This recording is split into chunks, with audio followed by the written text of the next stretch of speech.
Double honor to the apostles and elders of Great Millstone. Shalom to all Akim out there pushing the word. I'm going to go into the third kingdom in the book of Daniel. The first kingdom, which the head of gold was Babylon. The second, which was the silver, represented the Medo-Persian Empire. So now we're going to go through the which is Greece. And we're gonna go through the vision of Daniel. I think the division is what, Daniel 2. I'm mainly gonna go into Daniel 8 through the Spirit, and they all echo the same thing. Whether you go to Daniel 2, Daniel 8, all throughout Daniel's prophecies of the third kingdom, it's all the same kingdom, which represents Greece. But the previous video I did, which we're going live on this brother's channel, but I did a lesson with the brother.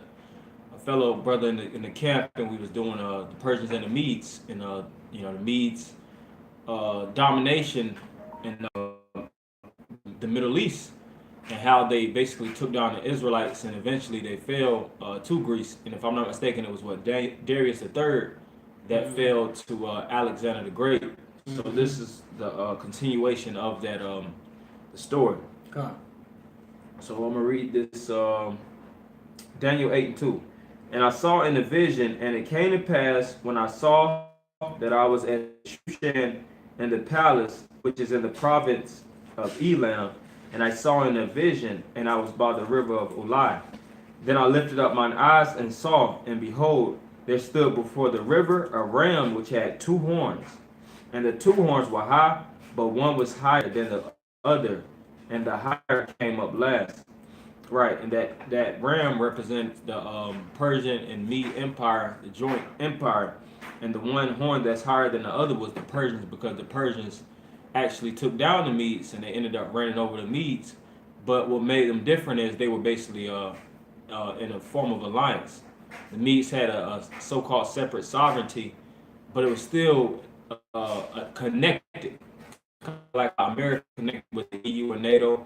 You have what they're known as the 710 hordes, because it's all one body.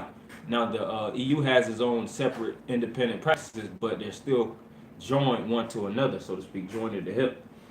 So it says, I saw the ram pushing westward and northward and southward, so that no beast might stand before him, and that represents expansion, domination, because when an empire comes into power, in most cases they take over the lands that border around them. But it says, neither was there any that could deliver out of his hand, which is the power, but came to the west on the face of the whole earth, and touched not the ground, and the goat had a notable horn between his eyes. Can I say something on that? Yeah, you got it. Yeah, okay. Now the he-goat that came from westward is talking about Alexander the Great, which his father, Philip of Macedon, okay, was basically taking over that whole realm. Mm-hmm. But he had took down his father and took over his kingdom, and he came from the western world to the eastern world and took and had those different battles with the Persian Empire. Mm-hmm. Because at that time, I believe it was Xerxes' kingdom that was over Persia at the time. Mm-hmm. Okay, and at that time, the Persian Empire was basically looked at the strongest. They had an actual army known as the Immortals. Mm-hmm. Okay, but it said that he waxed strong and he became great, and that's what you have in Alexander the Great now. Mm-hmm. Which they had a series of battles that took place. If you brothers want to take the time out and watch videos and things pertaining to the many skirmishes and battles they had to actually get to the point of Greece's kingdom and rulership. Mm-hmm. So continuing on, it says in verse 6, and he came to the ram that had two horns, which I had seen standing before the river, and ran unto him in the fury of his power. Right. So Daniel is seeing actually the wars between Greece and the Persian and the Medes. He's actually the first place because he's seeing the vision. All right. It says, and I saw him come close unto the ram, and he was moved with choler against him. And that word choler is anger. Because when you go into the history of Greece, just like the brother was going into, the priest was going into, Greece was, which Alexander the Great sprang out of, his father had continual wars and struggles with the Persians and the Medes, and he taught his son in the ways of hatred towards the Persians and the Medes. That's why it says he was moved with choler, because he had a undying hatred for the Persian and the Medes, going all the way back to his father, and more than likely his father's father. You know, they all had they were all adversarial unto the ones that was ruling at that time. So it says, and smote the ram and break his two horns, that's the kingdoms, and there was no power in the ram to stand before him, but he cast him down to the ground and stamped upon him, and there was none that could deliver the ram out of his hand.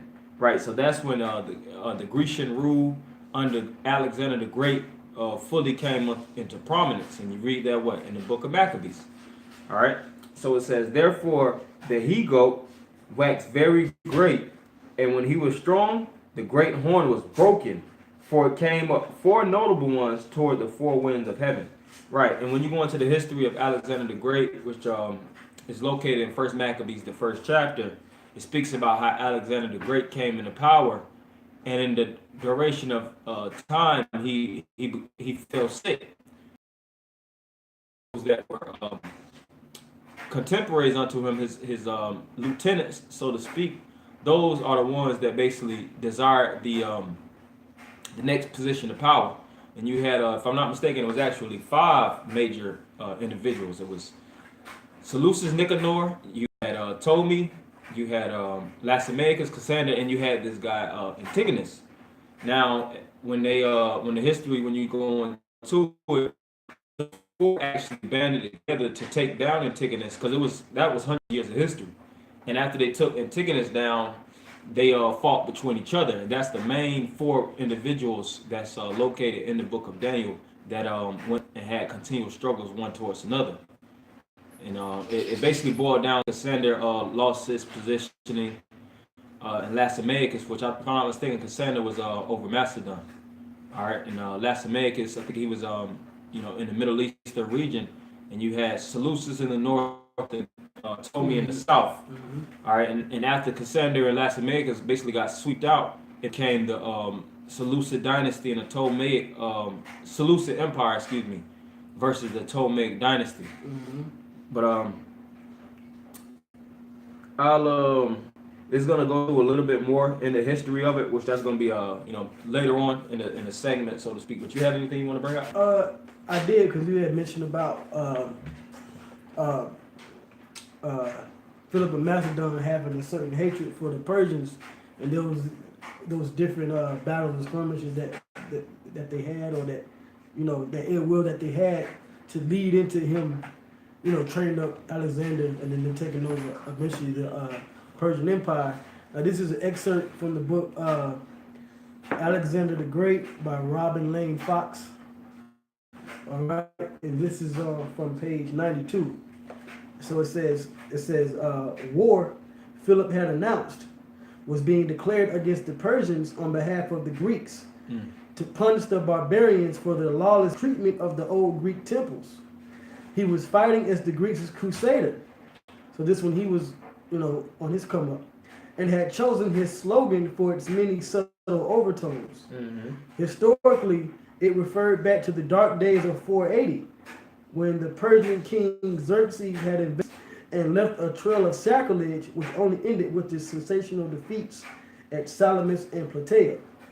All right, so he basically was coming back at the Persians for what they did to Greek.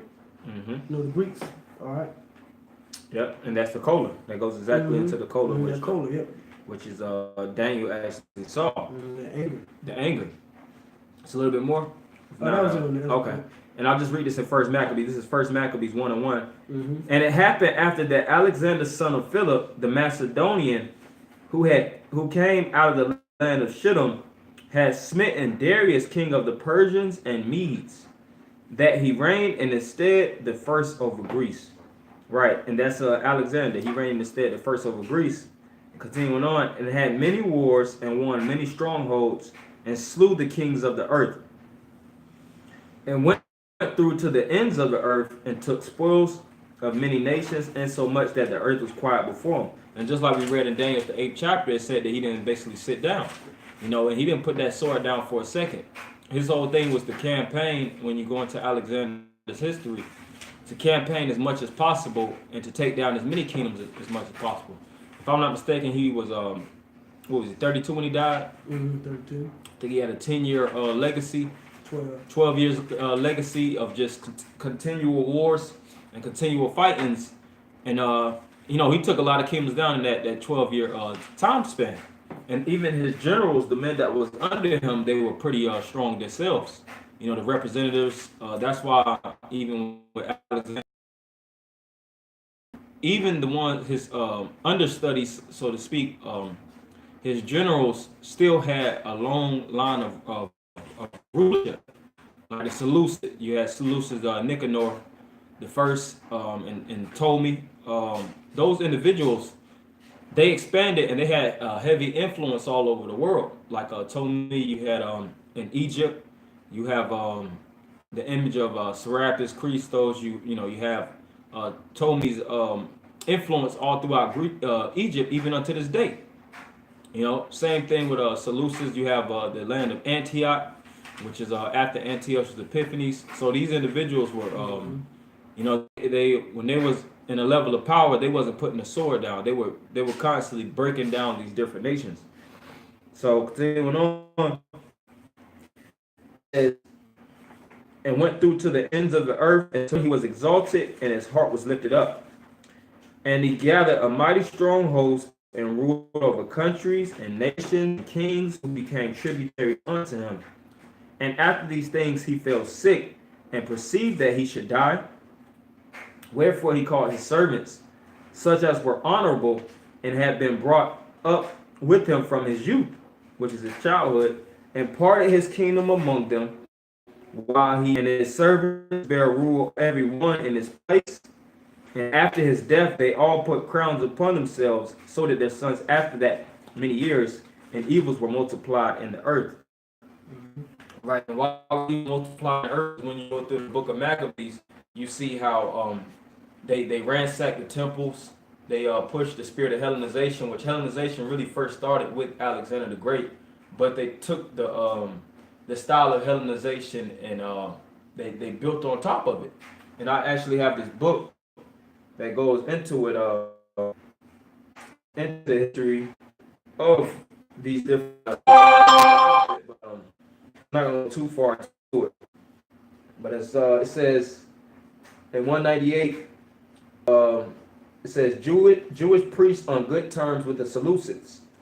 So it was a time where the Seleucids and the Jewish priests at that time were actually had a level of agreement, and they had a good term. Tries to force Jews to abandon their law, desecrate the temple, and that's exactly what happened. He didn't attempt; he actually did so. That's where you have the abomination that maketh itself desolate when you read the scriptures. That first abomination represented the Greeks, and that made itself desolate represented how they desolated and desecrated the temple that was. You have sacrificing the pork on the altars, you know, slaying the Jews and the priests on the altar. It can states that Esau was the Lord. Yep. Same spirit. A little bit more. It says Judas Maccabee leads the book of Maccabees in the scriptures because this is the most historical book dealing with Greece in the Bible. Because Greece was Greece's main enemies were the ones that were fighting against them on the outside. Simon, you know, the sons of Levitical priests and the other Israelites. Those bring up. Yeah. Oh yeah, you got it, bro. Yes. Yeah, this is from the book of Josephus, right? And this is chapter 5, book 12, chapter 5. And this is at line number. Let's see, I just want to get. Well, I'll start this first part, which is line 237. It says, about this time, upon the death of Onias, the high priest, they gave the high priesthood to Yahushua, his brother. For that son, which Onias left was yet but an infant in its proper place. We will inform the reader of all the circumstances that befell this child. But this Yahushua, who was the brother of Onias, was deprived of the high priest king, who was angry with him and gave it to his younger brother, whose name also was Onias. For Simon had these 3 sons, to each of whom the priesthood came, as we have already informed the reader, which is in the earlier point. So it says, this Yahushua changed his name to Jason. And this is where you get that in the scriptures. Jason was mentioned in the scripture. Now it says, but Onias was called Menelaus. Now as the former high priest, Yahushua raised a sedition against Menelaus, who was ordained after him. The multitude were divided between them both. And the sons of Tobias took the part of Menelaus, but the greater part of the people assisted Jason. And by that means, Menelaus and the sons of Tobias were distressed and retired to Antiochus and informed him. So this is after, when, like the brother mentioned, this is when the Greeks came in and were determined to change the different laws of the nations. So it says, and they retired to Antiochus and informed him that they were desirous to leave the laws of their country and the Jewish or the Israelite way of living according to them, and desire his permission to build them a gymnasium at Jerusalem. All right, now this, the background behind this, the scripture. It says, and when he had given them leave, they also hid the circumcision of the genitals, that even when they were naked, they might appear to be Greeks. Accordingly, they left off all the customs that belonged to their own country and imitated the practices of the other nations. And that's exactly what happened. They started to enroll in the gymnasium, like you said, to be political. Politically correct. That's why when you go towards the time of Yahushua, you fast forward a little bit, you see how the whole priesthood, because the Pharisees really go back to the time of Maccabees, things of that nature, but it became so corrupt during that. The main thing about that time frame is when it became corrupt. And you see they had that split there, between different, this brother, this person supposed to be priest. It started to become a puppet government.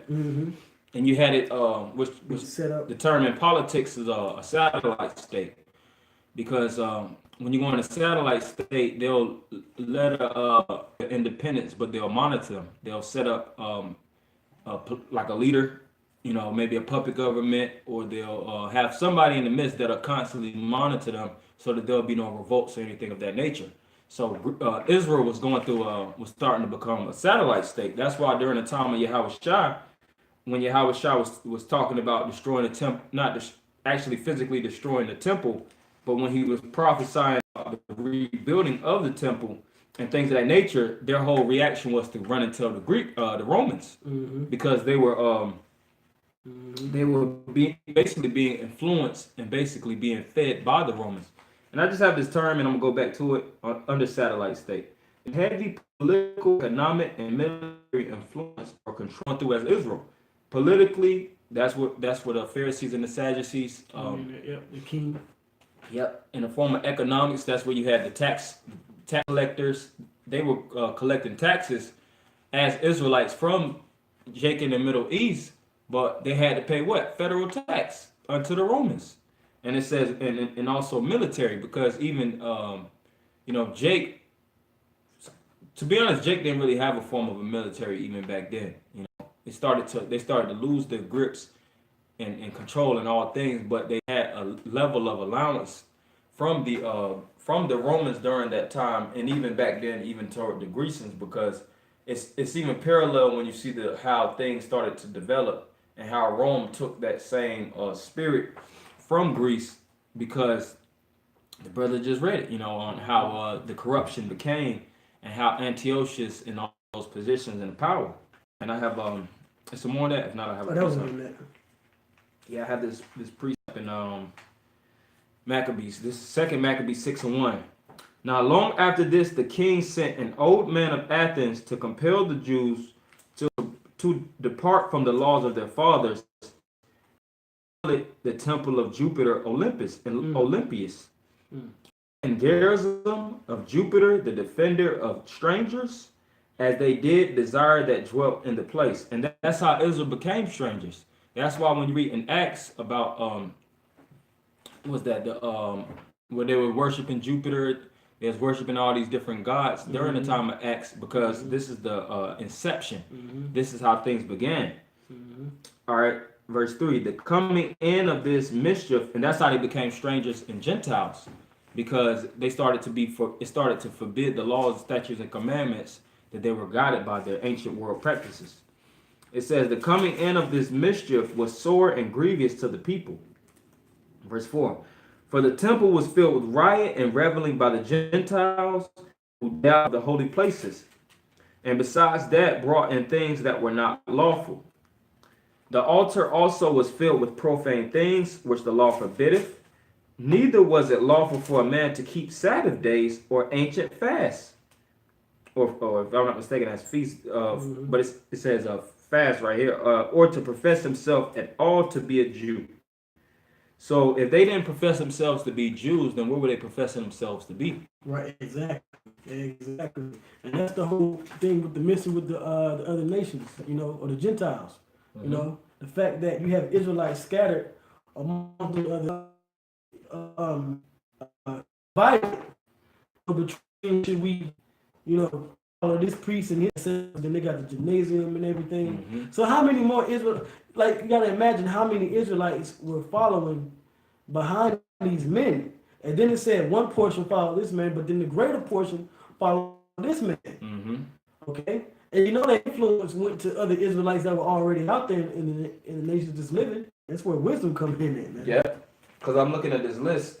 I have a timeline with brothers. You know, you could actually Google the Grecian or the Alexander the Great to the Seleucid timeline, and from Alexander is around 336 BCE all the way to 116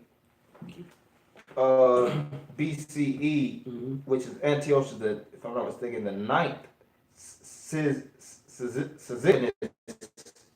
That was like the whole span of Grecian rule. So that was over 100-year influence. You know, it takes like how many generations to confound the people. You gotta think about Jake.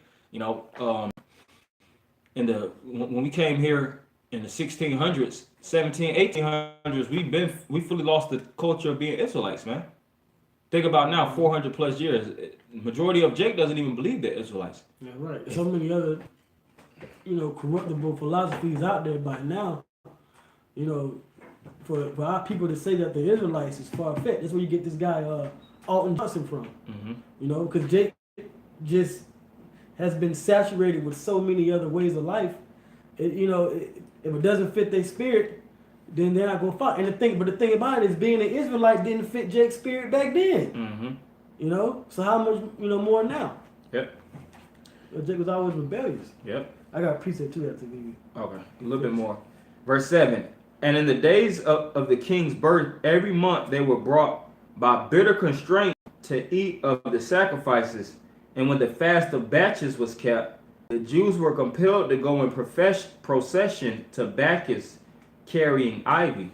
Was that's a symbol of Bacchus, is the ivy leaves. And even when you go into ancient Greek history, you look at the pottery, you'll see Jake butt naked. They'll have black images. They have the little wreath around their head. And they'll have the wreath around their head, and you see them wrestling and celebrating to Bacchus, that god. So they was worshiping Jupiter. They was keeping Olympics. They was worshiping Bacchus. They became full-fledged Greeks. That reveling spirit. That's where you get Mardi Gras and all that. All the party spirit today. That's right. You know, clubs and stuff. It says, moreover, there went out a decree to the neighbor cities of the heathen by the suggestion of Ptolemy against the Jews, that they should observe the same fashions and be partakers of their sacrifices.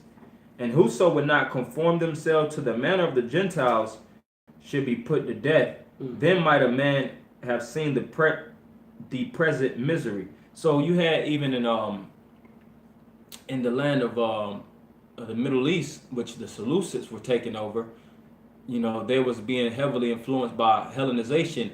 And even when you go to Egypt, where Ptolemy was, you had Serapis Christos. You had the Grecian influence under Ptolemy over there.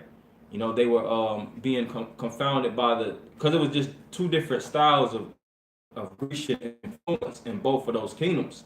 Mm-hmm. One was more so one was heavily idolatrous, which both of them really were, but it was the level of idols that they would push mainly on the people.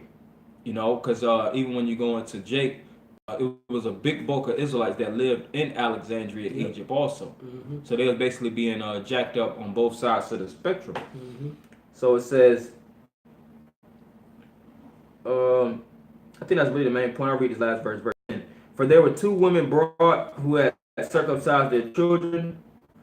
They had openly led round about the city, the babes handing out their breasts. They cast them down headlong from the wall. That's really the main point, but it was, like I said, it was forbidden for us to keep our ancient world practices, and we start to be separated from our culture and ultimately from our power. But you got it. Yeah, kind, and that's just the the result of leaving Yahweh Shem Yahweh Shai. You know, and back then we knew him as Yahweh. You know, and our people, like I said, our people have always been rebellious. They've always had that spirit of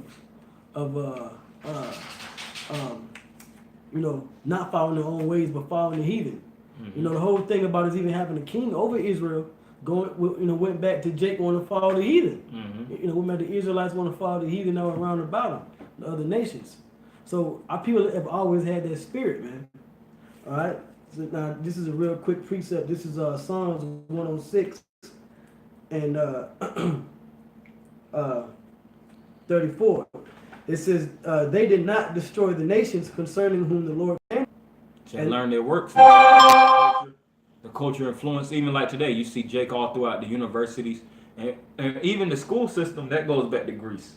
How the school structure was designed, philosophy. Mm-hmm. Because when you go into Greece, arithmetic and all that. Yeah, the arithmetics and all that. When you go into Grecian culture, the main things that they pushed in Greece was philosophy, was sports, was idols, revelings, all these. It was a lot of things that Greece had. The theater style of viewership, entertainment, all which was amusement, distractions. All these things came out of Greece, plays and things of that nature, and it traveled, of course, to Rome. And you see today, you see Jake. Jake main thing is to be a actor. Jake want to be either in sports or acting. That's the highest paying roles. These NBA players, these basketball players, football to Greece. Yeah, and they go back to these colleges, all these fraternities and stuff. All this Greek, Alpha, Kappa, Alpha. That's why they have an alma mater. All that goes back to with alma mater. That's one of the idols. And that's the spirit that Israel has always been in. Just follow after what everybody else is doing. That's why in the law, one of the laws, 613 laws, is follow not a multitude to do evil. So if you got these group of Jakes going the wrong way, you're supposed to be like how Matthias and Judas and them were, and follow the laws of Yahweh Shem Yahweh Shai. But they were influenced by who? By Esau. Yep. You had like today you got all these these like I said, actors, plays, and movies. Jake want to be an actor. They want to be an athlete. The top runners in the world are Israelites. Okay. Long distance jumpers. Okay. Discus throwers. All that goes back to the kingdom of Greece. Yep. Okay. Yeah. 6 it says, and they served their idols, which is the idols of other nations, which were a snare unto them. Okay? And this snare under you Jakes out there to worship these other idols, man. To be into America, okay? Like you got American Idol, all right? Because that's the elites pushing that witchcraft and that spirit on you to want to believe in this place, man. Okay? They want to sell out for millions of dollars or to go into the military, okay? I want to go into the rap industry and rap and all of that. That's the spirit of these nations, man, keeping your true spirit subdued and held down, man. Yeah, because these nations were all about psychologically breaking down Jake to keep them under that, like Hellenization. Okay, yeah, we good. Bro. Okay. Yes, like I was saying, it wasn't just a so-called black thing. it was really the whole world. You know, the whole world was being heavily influenced psychologically through being psychologically programmed through the Grecians, man. You know, and it's still going on even unto this day. That's why when Rome came into power, and even America, when they came into power, they captured the programming and the wisdom of the ancients of Greece and of Rome to control the masses of the people. You know, of course, during the time of the Romans, you had Yahweh Shai and the band of men that followed him that knew that at the end of the day, all these things are just a distraction to keep us away from our power. And if we stay in tune and align ourselves with the spirit of our power, we'll be able to break free. Mm-hmm. We'll be able to have generate enough power that we will be able to get out of this captivity. And that's why you see so much power that came from these men. You've seen angels that fought in the midst of the battles. You know, when you read the time of Maccabees, what's this guy? Heliodorus got his ass whooped by an angel, man. During the time of Yahweh Shai, you had spiritual power that was being presented, that was being shown amongst the people to show if you tap into your true power, this is the result of it. The hell with the things of Greece, the hell with the things of Rome. Worship your power in truth and in sincerity. Because these nations know the influence of our power. That's one thing about it. They go through the accounts. Mm-hmm. That's why even going back to Greece, the Library of Alexandria in Alexandria, Egypt, which, if I'm not mistaken, that was built by Alexander because he was a master scholar. He actually, not only was he a king, he actually went into a heavy scholarship. He knew who the people of the book was. Mm-hmm. And he was even, he even talked to priests. In the book of Josephus, it said that they actually told him that he was going to be that king in Greece that would rule. So. Oh yeah. Yeah. So one thing when Alexander came into power, he confounded the truth of who the true Israelites and the Jews were. Mm-hmm. That's why. What did he do? One major thing in Greece is the changing up of the names. Ethiopia, you know, it wasn't no more the land of Cush. It was Ethiop, which means burnt. Mm-hmm. Or Ethiops. Ethiops. Yeah, and you had the land of Japheth was no longer Japheth. It came to it changed it to Europe, which goes back to Europa. Mm-hmm. You know, so on and so forth. And the Romans took that same pattern. Asia Minor, was that Leo Scipios Africanus, Leo Scipios Asiaticus. Right. Yep. And it became the whole world. That's why you have America, Amerigo Vespucci. All these individuals. You have South America, these different lands of Colombia, goes back to Columbus. All these different names are basically, you get that Psalm 49:11. Yeah, that's what I just finished. Were all basically put down by the so-called white man, etched in history by the so-called white man, mm-hmm. so that you don't actually know who you truly are, so that you can't really figure out your identity. You got that? Yep, this is Psalms 49:11. It says the inward thought is that their houses shall continue forever, mm-hmm. and their dwelling places to all generations. They call their lands after their own names. Mm-hmm. And that's what they did. Like Brother said with the Greeks, even on to the Romans, they started calling the different continents and different countries after their own names, man. Yep. You know? And it tells you that also in Sirach, that the continuing of a city builds a man's name, if I'm not mistaken. So when these different nations came into power, just like the brother was going into, that's how they basically show. Oh, I got it right here. Sirach 40:19. Children and the building of a city continue a man's name, but a blameless wife is counted above them both. So when these rulers came into power, Antioch, these different lands, and the list goes on and on. When you go through to the origin of all these different lands, you see that it was the so-called white man that ruled in these different lands. He just confounded the languages and confounded the land names to confound the masses of the people. Because Esau is all about confusion. All right, history started with the Greeks. So sorcery and witchcraft really started with those Greeks. They took that wisdom. Not only did they take the influence, because they had power. They took power from their predecessors, which were the ancient Magi's, the ancient Chaldeans, the ancient Assyrians, the Babylonians, which those were high-level witches and warlocks. and they took that, as well as Egypt. Mm-hmm. They took that those idols, they took that influence, cultural influence, and that sorcery, and they put it in their realm to control the people. That's why when these different nations took down other nations, they kept a lot of the history, going back to what that the library at Alexandria, Egypt. Yep. They kept the history, then the scrolls, the ancient scrolls and things of that nature. And they not only did they keep them, they read them, contained them, and they forbid the public to actually read them. That's why you have even today. They speak about all these different libraries in London or all throughout in the Vatican, in America, where the general public cannot have access to go into because it's really deep history. And if you actually go into that, you'll truly identify who you are and identify who your power is. But I want to rewind a little bit back to go back into the main point of who we're dealing with in the prophecy of Daniel.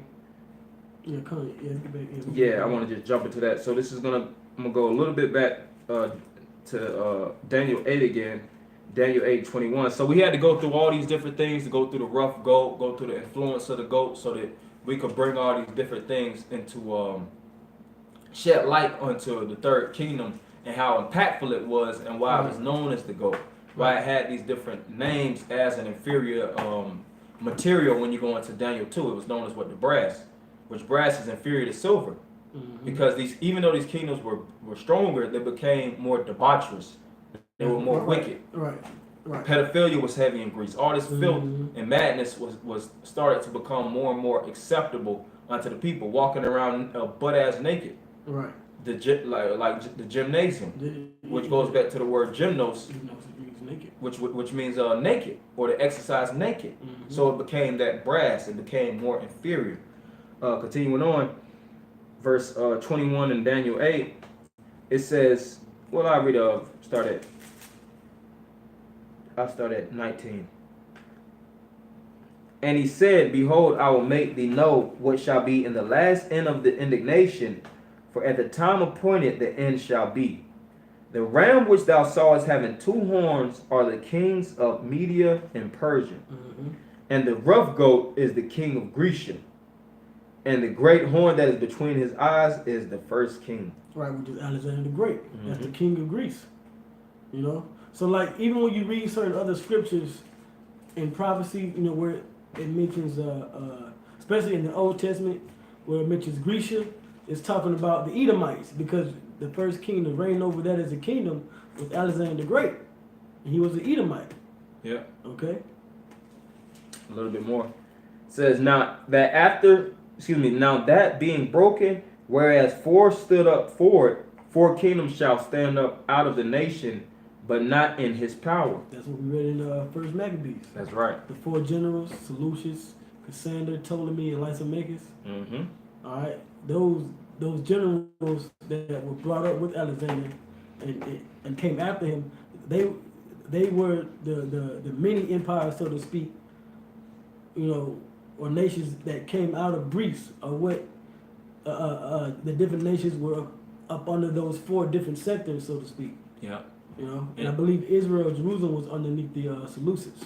Yeah, and even and it said that they didn't stand up in his power, because even when you go into the history, Alexander actually had a son. If I'm not mistaken, he had 2 of them. But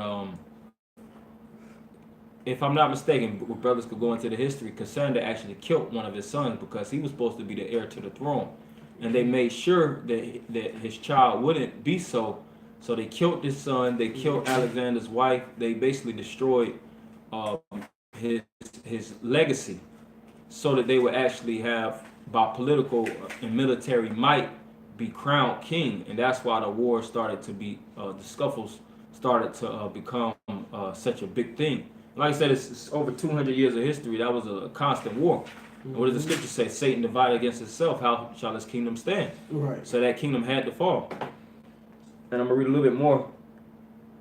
And in the latter time of their kingdom, when the transgressions are come to the full, a king of fierce countenance and understanding dark sentences shall stand up, and his power shall be mighty, but not by his own power, and he shall destroy wonderfully, and shall prosper and practice, and shall destroy the mighty and holy people. And if I'm not mistaken, it's talking about Antiochus. And through his policy also he shall cause craft to prosper in his hand, and he shall magnify himself in his heart, and by peace shall destroy many. He shall also stand up against the prince of princes, but he shall be broken without hand. And that's Esau, man. Yeah. That's Esau and them in general, you know. Mm-hmm. He would try to stand up against Yahweh Shai and get destroyed. Yep.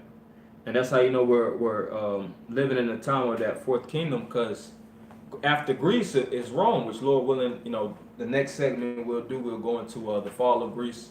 We'll go into the establishment of Rome and how basically, you know, the kingdoms actually, the kingdom of Greece actually diminished. But I got a little bit more. You had anything? If not, I'll just read this last little bit. Yeah. Nah.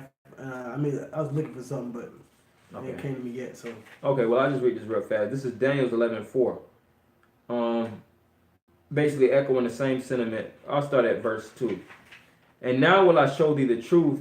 I'll start at 1. Also I, in the first year of Darius the Mede, even I stood to confirm and to strengthen him.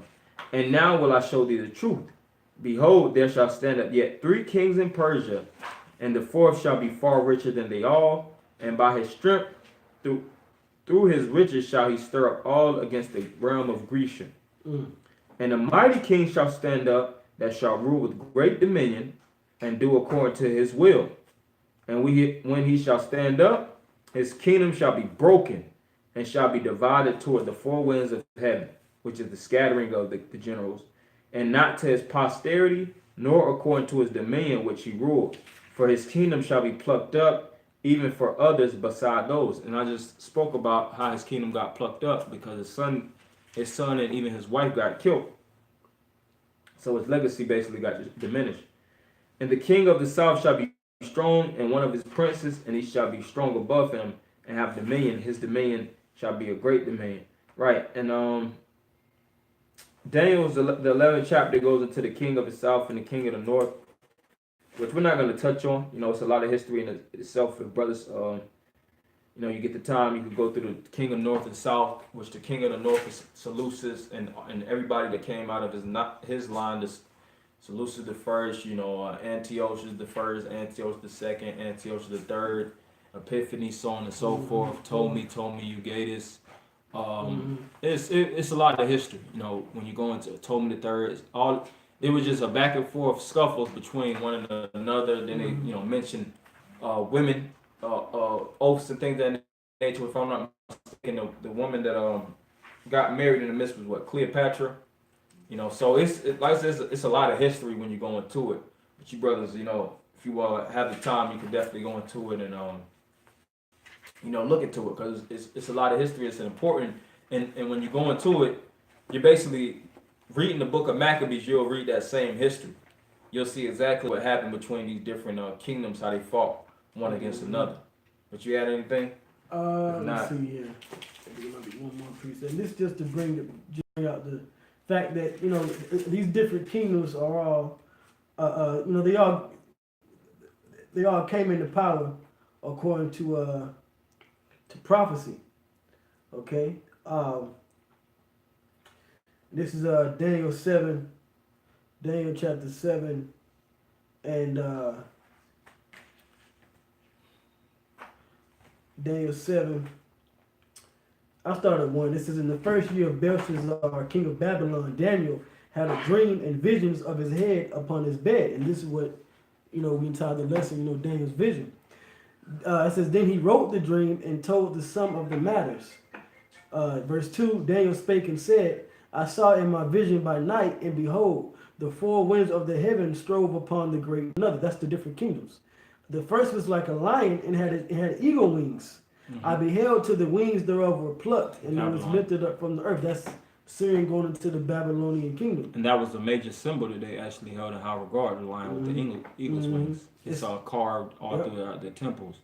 And even, you'll have individuals that extract archaeology and they'll see that symbol all throughout their you know their architecture.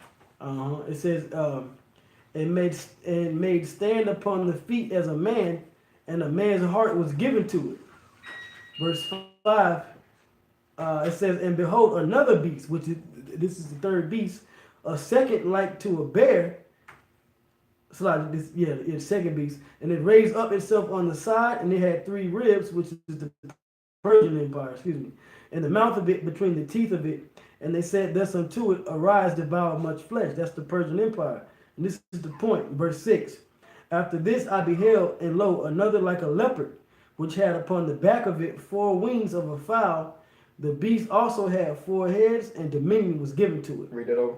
Verse 6. After this I beheld, and lo, another like a leopard. Yeah, and this is when you go into the image. That's the leopard. I think got a pelt on the horse, a leopard pelt. That's Alexander. That's There's a Alexander. pelt on the horse. And he was known to wear that rock the leopard skin clothing. He thought very heavily of that leopard attire. That was something that he embraced tightly. Mm-hmm. And he knew he was that third kingdom, man. Just like Nebuchadnezzar knew he was that head of gold. Continue. Mm-hmm. It says, after this I beheld, and lo, another like a leopard, which had upon the back of it 4 wings of a fowl. Right, meaning that kingdom was over all the known world at the time. Whatever direction you went, which the brother read that earlier in Daniel 2, wherever the he-goat went, it touched not the ground. So wherever, Alexander was, the clan was part of the kingdom of Greece, it was so. It says the beast also had 4 heads, which that's going into the 4 generals, Lysimachus, Cassander, Ptolemy, and Seleucus. Mm-hmm. Okay, so those were like the 4 heads after Alexander had died, and we read that in First Maccabees, the 1st chapter. It says, and dominion was given to it. So that's the third kingdom. Okay.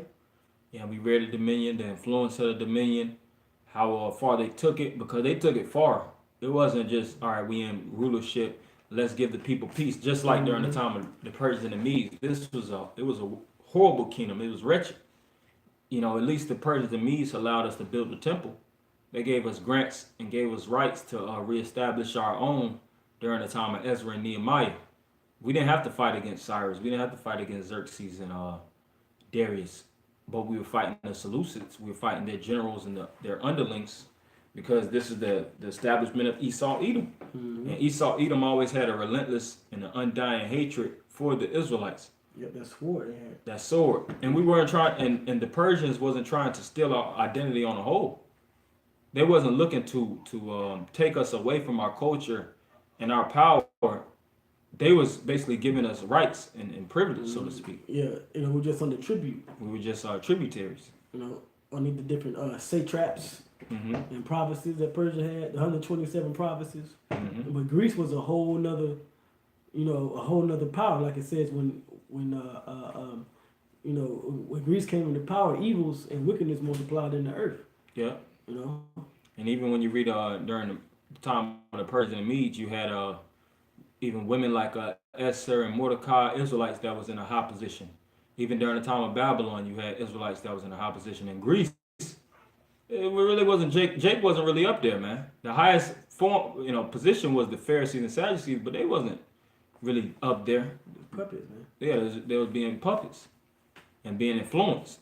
But that's really the main point. Yeah, kind of. So, this is really the main thing we have, for you, Akim. Lord willing, we'll do a second part, a light segment, just going into the fall of Greece and going into the, so we're going to end it by giving all praise, honor, and glory to Yahweh, by Hashem, Yahweh Shai, by Hashem, Rakak, Wadash. Double honors to the apostles and elders of Great Millstone. Shalom, Akim. Shalom, shalom.